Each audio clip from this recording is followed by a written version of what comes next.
అందరికీ నమస్తే అండి. మా రోజాకి ఎంతమంది గడ్డెట్టినా సిగ్గు అనేది రాదండి. ఇక్కడ దెబ్బలు కాసేసింది, ఇక్కడ తిట్లు కాసేసింది. చివరికి వైసీపీ కార్యకర్తలే అమ్మనాబుతులు తిట్టారు. ఎందుకంటే తన అఫీషియల్ యూట్యూబ్ ఛానల్లో కమ్యూనిటీలో ఒక 2 పోల్లు పెట్టింది, ఒక క్విజ్ లాంటిది ఒకటి పెట్టింది. ప్రజాభిప్రాయం అంటే తిరుపతి లడ్డు వ్యవహారంలో తప్పు ఎవరిదే అని చెప్పేసాను. ఇంచుమించు 70 నుంచి 80% మంది జగన్మోహన్ రెడ్డి మొక్కపైన తుపుక్కును మేసారు.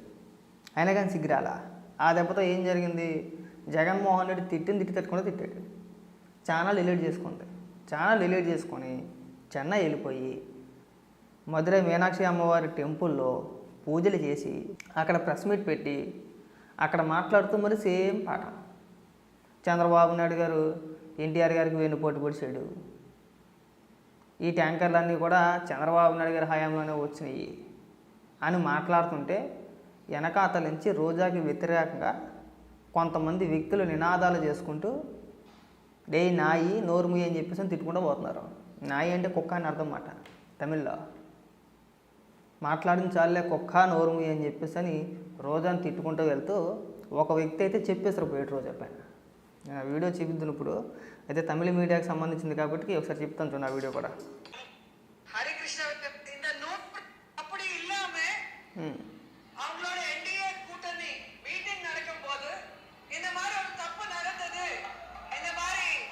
అగో వెనకాతల రోజాకి వ్యతిరేకంగా నినాదాలు చేస్తున్నారు. అది వింటుంది. మనకి వ్యతిరేకంగా వెనకాతల నినాదాలు చేస్తున్నారు అనేది కూడా రోజాకి తెలుసు. అయినా కానీ సిగ్గు వదిలేసి చివరికి చెప్పుతో కొట్టడానికి ప్రయత్నం చేసినా సరే సిగ్గు వదిలేసి నిస్సిగ్గుగా ఏమని మాట్లాడుతుంటే ఆ ల్యాబ్ రిపోర్ట్ పట్టుకొని ఇది చంద్రబాబు నాయుడు గారి హయాంలో జరిగింది, దీనికి జగన్మోహన్ రెడ్డికి ఎలాంటి సంబంధం లేదు అని మాట్లాడుతుంది. ప్రజలు పిచ్చోళ్ళ, దేశం మొత్తం చూడలేదా ఎవరి హయాంలో జరిగింది ఏం జరిగింది అనేది? ప్రజలు చూడలేదా? ఎందుకు అంత నిస్సిగ్గుగా సిగ్గు వదిలేసి అక్కడికి వెళ్ళి మాట్లాడడం దేనికి చెప్పు? ఇక్కడ ఉండదంట, ఏపీలో ఉండదు. ఇక్కడ ఎందుకంటే ఇక్కడ మన పనికిమాల పోరంబోక మాటలు ఎవడో నమ్మడవు. జనాలందరికీ ఒక క్లారిటీ ఉంది, జనానికి తెలుసు రోజా ఏం మాట్లాడినా ఎప్పుడు మాట్లాడినా అయితే బూతులు మాట్లాడుతుంది, లేదంటే నోట్లో ఏం పెట్టుకున్నారో ఐస్ క్రీమ్ పెట్టుకున్నారో అది పెట్టుకున్నారో ఇది పెట్టుకున్నారో అని మాట్లాడుతుంది, లేదంటే ఎవడన్నా వచ్చి నన్ను రేపు చేయగలరా అని అడుగుతుంది ఖచ్చితంగా అడిగింది కూడా. ఒక్కసారి కాదు అదే పదాన్ని ఒక 4-5 సార్లు ప్రస్తావించింది. ఒక మహిళా రిపోర్టర్ అడిగినప్పుడు ఏం చేయగలుగుతారండి, మహా అయితే నన్ను రేపు చేస్తారో, అంతకుమించి చేసేది ఏముంది అని అడిగింది. తర్వాత ప్రెస్ మీట్లో ఒక విలేకరు అడిగాడు, మీరు ఎలా మాట్లాడారు కదమ్మా అలా మాట్లాడకూడదు అంటే, నీకుందా దమ్ము, నువ్వు వచ్చి నన్ను రేపు చేయగలవా, ట్రై చేస్తావా అని అడిగింది. అప్పుడే మాకు మైండ్ పోయింది, బాబాయ్ రోజా మహిళ కాదు, ఏదో ఆకారం మాత్రం మహిళ రూపంలో ఉంది కానీ వాస్తవానికి రోజా మహిళ అయితే కాదని అప్పుడే అనుకున్నాం. ఓడిపోయిన తర్వాత మరీ సిగ్గు వదిలేసింది. ఒక 3 నెలలు కనిపించలా. ఈ తిరుపతి లడ్డు వ్యవహారం వరకు కూడా కనిపించలా. అప్పుడప్పుడు ఏదో నామకే వస్తే కనిపించింది అనుకోండి, కనిపించలా. ఇక్కడ మాట్లాడాల్సిన కాడికి మాట్లాడింది తాగేసి, ఎక్కడిదాకా తాగేసి ఏమేమి మాట్లాడాలో అన్నీ మాట్లాడేసింది. ఇక్కడికి రాదంట. అధికారంలో ఉన్నప్పుడు వారానికి 3 రోజులు 4 రోజులు తిరుపతిలోనే ఏడ్చేదానివి. ఇవాళ ఎందుకెళ్ళవమ్మ తిరుపతి, ఎందుకెళ్ళి చెప్పులతో కొడతారనా? తమిళనాడులో కొట్టపోయారు, చెప్పులతో కొట్టపోయారు రోజైనా. అయినా కానీ సిగ్గు శరం అనేది లేదు, చెప్పేసరిపోయారు. ఇంకా నిజంగా కొడితే బాగుంది చెప్పుతోటి. ఒక పక్క నుంచి తిడతానే ఉన్నారు బూతులు, నోరు ముయ్య నాయి అని చెప్పేసి పచ్చి బూతులు తిడుతున్నారు అక్కడ. అయినా సరే పట్టించుకోకుండా ఇంత నిస్సిగ్గుగా మాట్లాడితే ఎలాగండి? నువ్వు చేసిన ఆరోపణలు ఏమైనా వాస్తవం ఉందా? అక్కడికి వెళ్ళి ఎన్టీ రామారావు గారి గురించి మాట్లాడుతుంది, హరికృష్ణ గారి గురించి మాట్లాడుతుంది, పవన్ కళ్యాణ్ గారి గురించి మాట్లాడుతుంది, జగన్మోహన్ రెడ్డి వీరుడు ధీరుడు సూర్యుడు అంటుంది, చంద్రబాబు నాయుడు గారు ముఖ్యమంత్రి అవ్వడానికే పార్టీని వెనుపోటు పొడిచి లాక్కున్నారని చెప్పేసి అని అంటుంది. చంద్రబాబు నాయుడు గారు రాజకీయం కోసం తన స్వలాభం కోసం ఏ స్థాయి కన్నా దిగజారిపోతారని చెప్పేసి రోజా మాట్లాడుతుంది తమిళనాడుకి వెళ్ళి. ఇక్కడ ఏడిపు అక్కడ ఏడకూడదు. నువ్వు ఎందుకు పెట్టావు ప్రెస్ మీటు? దాని గురించి సమాధానం చెప్పాలి. దాని గురించి సమాధానం చెప్పడం మనిషి ఇక్కడ పాడిన పాట అక్కడ పాడితే ఉపయోగం ఏంటి? నువ్వు చెప్పేదేనా నిజమా? కాదు.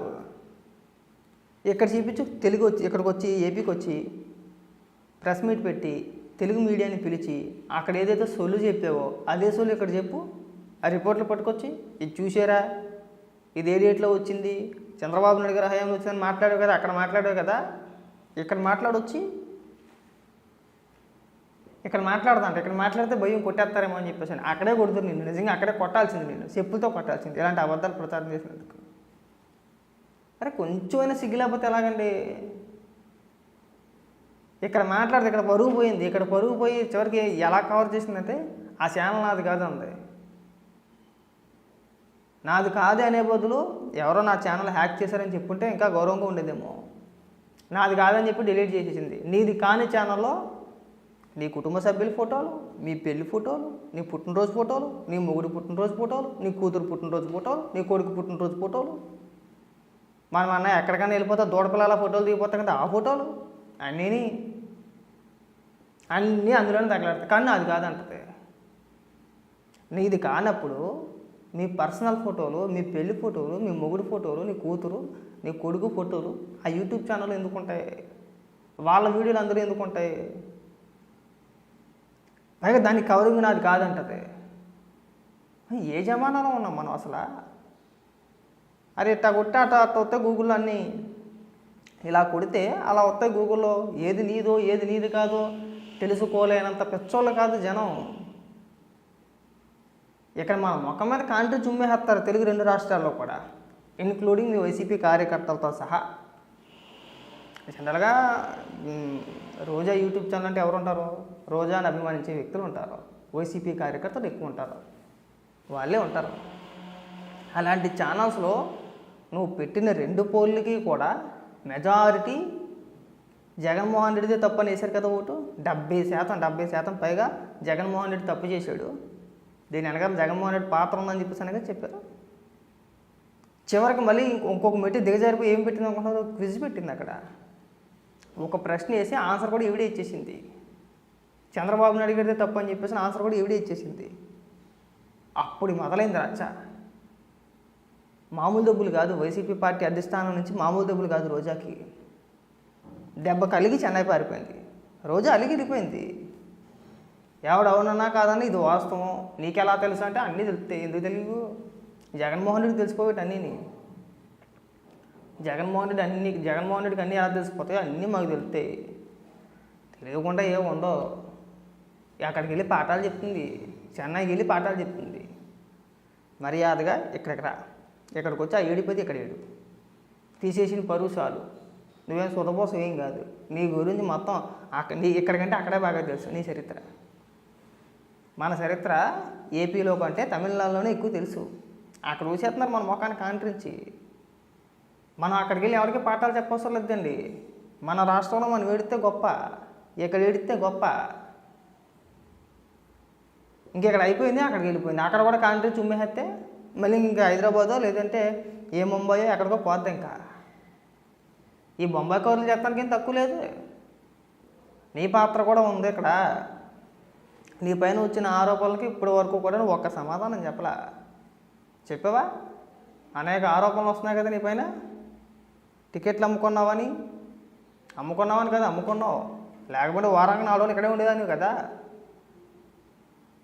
అధికారంలో ఉన్నప్పుడు వారానికి 4 రోజులు నువ్వు తిరుపతిలో ఉండి దర్శనాల పేరుతో, విఐపి బ్రేక్ దర్శనాల పేరుతో లక్షలు దండుకొని ఇవాళ అధికారం కోల్పోగానే తిరుమల వైపు కన్నెత్తి చూస్తే ఒట్టండి. ఎందుకు? వచ్చి మాట్లాడు. నేను ఎవడో ఓడాడు. నువ్వు నిజంగా తిరుపతిలో కనపడితే నీ పైన చెప్పులు దాడే. ఎందుకంటే తిరుమల తిరుపతి దేవస్థానాన్ని భ్రష్టు పట్టించేయడంలో నీది కూడా కీలక పాత్ర. చిన్న పాత్ర ఏం కాదు, కీలక పాత్ర. ఈ వ్యాపారం చేసావు, దేవుడితో వ్యాపారం చేసిన మీరు ఇవాళ ఎదురు వ్యక్తి పాఠాలు చెప్తుంటే నవ్వుతుంది మాకు. 5 ఏళ్ల కాలం పాటు నువ్వు దేవుడితో వ్యాపారం చేసావు. నువ్వు టికెట్లు అమ్ముకున్నావా లేదా? దర్శనాల పేరుతో డబ్బులు వసూలు చేసావా లేదా? వాటి గురించి సమాధానం చెప్పదంట, అక్కడికి వెళ్ళి పాఠాలు చెప్పేద్దంట.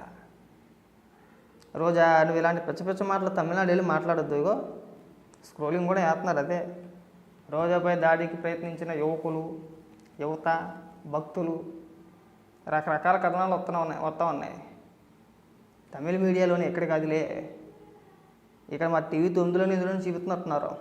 అక్కడేదో నువ్వు వెనక్కి తీసేసావని, అక్కడేదో అనుచిత వ్యాఖ్యలు చేసేవని, అక్కడే అనుచిత వ్యాఖ్యలు చేయలేదు, బొక్క చేయలేదు, అక్కడికి వెళ్ళి తిట్లు తిన్నది. ఇక్కడ పరువు తీసేసింది కాకుండా చెన్నై వెళ్ళి అక్కడ మీడియాతో మాట్లాడుతుండగా వెనకాల నుంచి వెళ్ళే భక్తులు నోరు ముయ్యే నాయి అంటే నోరు ముయ్యే కుక్క అని చెప్పేసి తిట్టుకుంటూ పోయారు. సిగ్గు అనేది లేదు బతుక్కి. కొంచెం కూడా సిగ్గు లేకపోతే ఎట్టకండి. మనిషి జనం ఎత్తిన తర్వాత ఏదో ఒక మూలన ఖచ్చితంగా సిగ్గు శరం అనేది ఉండాలి. ఇంకొకడు ఎవడన్నా అయితే కనుక ప్రెస్ మీట్ అక్కడికక్కడ ఆపేసి వెళ్ళిపోతాడు. అన్ని బూతులు తిట్టినా, అంతలా తిట్టినా, చెప్పులతో కొట్టడానికి వచ్చినా సరే నిస్సిగ్గుగా మాట్లాడిందంటే దిగజారిపోయింది అంతే. అందరి గురించి మాట్లాడితే ఇలాగ ఉంటుంది. గతంలో రజనీకాంత్ గారి గురించి మాట్లాడింది కదా, డైలాగులు కొట్టింది కదా, ఆ ఎఫెక్ట్ ఇప్పటికి కూడా కొడుతుంది పాపం. ఏం చేస్తుంది? కాబట్టి ఏంటంటే రోజా, దయచేసి ఏపీకి రా. నువ్వు తీసేసిన పరువు చాలు. అన్ని చోట్ల నువ్వేం పరువు ఏం తీసే అవసరం లేదు. దయచేసి రా.